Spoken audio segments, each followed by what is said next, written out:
Hey, it's JP with Central Idaho Mountain Weather. It is December 29th, 2023. Looking at a view of Mount Bora from the White Clouds.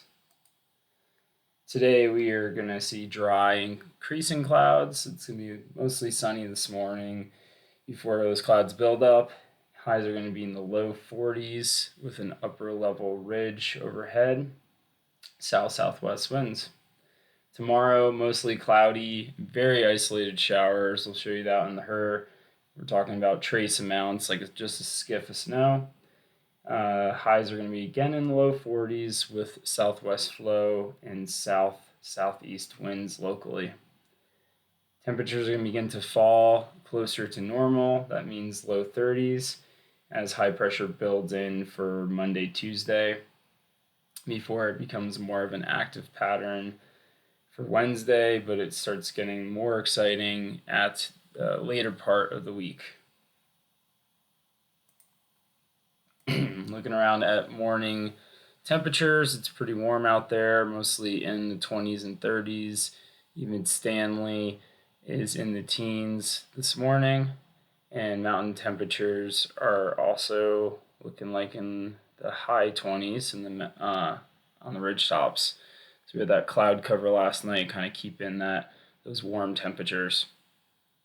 Looking at the satellite, there's that area low pressure with this cold front extending down the west coast. That's going to start spinning clouds into our area as this shortwave trough drops down the coast tomorrow. Looking at the 500 millibar here, so you can see we're in this area, this ridge of high pressure here, mostly through today, and then this trough starts to work off or work into the east here. Pretty elongated short trough, not too much energy being spun up into Idaho here. It's going to pretty much sink to the south and become split flow. Skip ahead to the HRRR.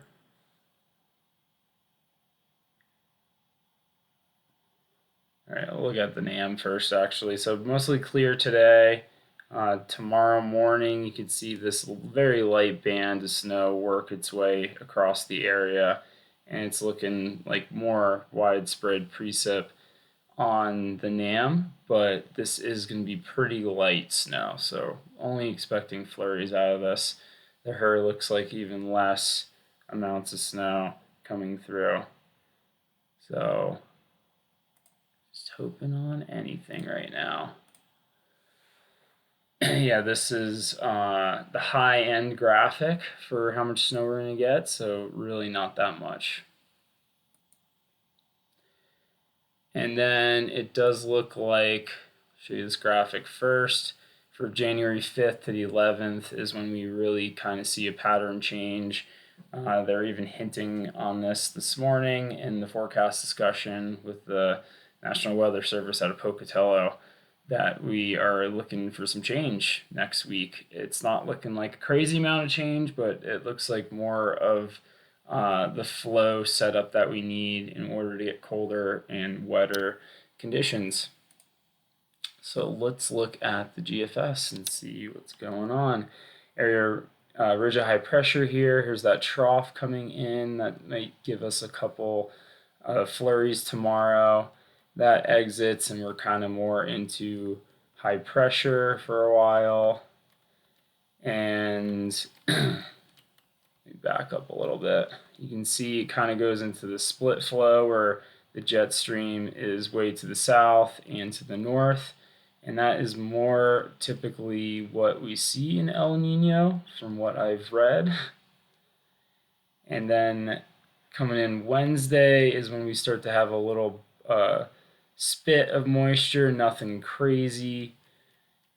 And then here's where we're talking about for that pattern change. So we have this area of low pressure to our south in the lower 48, and then we're going to be seeing this trough, this pretty broad trough of energy moving across us for next weekend, Friday to Saturday.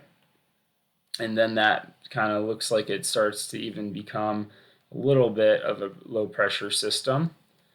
And kind of this next punch, which is really far out at this point, would set us up some dirty flow, northwest um, showers, snow showers. So lots of cold air, cold moist air coming down from Alaska. And you can see this in the NBM picking up. This is looking out at Titus. So a little skiff of snow. Well, more than that, it's measurable. It's an inch or two. But Friday to Saturday time frame, it looks more significant than what we've been seeing. You know, it's still not that much, a quarter of an inch, 5 inches if you don't include this previous storm. So we'll take what we can get. We'll see what happens as the models hopefully become better in agreement.